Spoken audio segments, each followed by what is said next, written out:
నాకు కొత్త కాదు. 95లోనే సమైక్య ఆంధ్రప్రదేశ్లో ముఖ్యమంత్రిగా ఉన్నాను.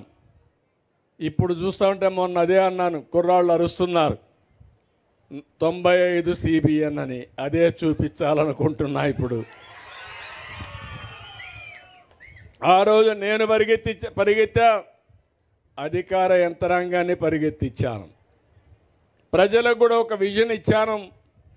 నేను అనుకున్నవన్నీ కూడా జయప్రదం చేశాం. కష్టాలు ఉంటాయి, ఇబ్బందులు ఉంటాయి, కానీ ఈరోజు మీరందరూ గుర్తుపెట్టుకోవాల్సింది, ఇబ్బందుల్లో కూడా, కష్టాల్లో కూడా, సంక్షోభంలో కూడా మనం కొంత ఆలోచన చేసి బయటపడే పరిస్థితి రావాలి. మొన్నే మీరు చూస్తే నేను ముఖ్యమంత్రి అయితే నేను అనుకున్న డబ్బులు ఉంటాయని, చిల్లి గవ్వలేదు, ఎక్కడ మొత్తం దోచుకొని వెళ్ళిపోయాడు జలగా మొన్నటి వరకు ముఖ్యమంత్రిగా ఉన్న వ్యక్తి. నేను అందుకే ఆయన ఒక మాట అన్నాను, ఎస్కోబార్ అన్నాను. ఎస్కోబార్ అంటే కొలంబోలో పెద్ద స్మగ్లర్.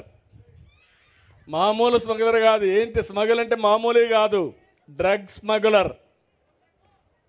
మందు పదార్థాలను అమెరికాకు స్మగిల్ చేసేవాడు. ఎవరైనా మాట్లాడితే వివేకానంద రెడ్డి మారికి ఎగిరిపోయేవాళ్ళు. అలాంటివన్నీ చేసేవాడు. అలాంటి వ్యక్తే ఇతను. నేను చాలామంది నా జీవితంలో రాజకీయాలు చూశాను, కానీ ఇలాంటి వ్యక్తిని ఎప్పుడు నేను చూడలేదు. మీరే కాదు, నేను కూడా అనుభవించాను. అంటే సొంత బాబాయినే లెక్క పెట్టుకోకపోతే మిమ్మల్ని నన్ను లెక్క పెట్టుకుంటాడా అని మిమ్మల్ని అడుగుతున్నా.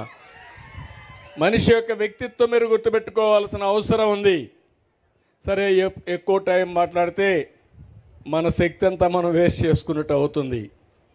అయితే ఈరోజు మీరు చూస్తే ఖజానా 10 లక్షల కోట్ల రూపాయలు అప్పులున్నాయి. 10 లక్షల కోట్లకు 1,00,000 కోట్ల రూపాయలు